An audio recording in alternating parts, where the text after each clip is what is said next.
Se até uma folha não cai sem a permissão de Deus, imagina você, que é uma obra feita pelas próprias mãos dele.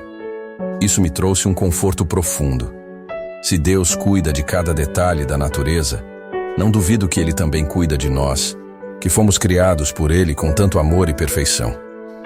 Muitas vezes nos sentimos pequenos diante das adversidades, mas lembrar que somos a sua obra-prima me traz uma paz imensa. Deus, que tem controle sobre tudo, cuida de cada aspecto da nossa vida.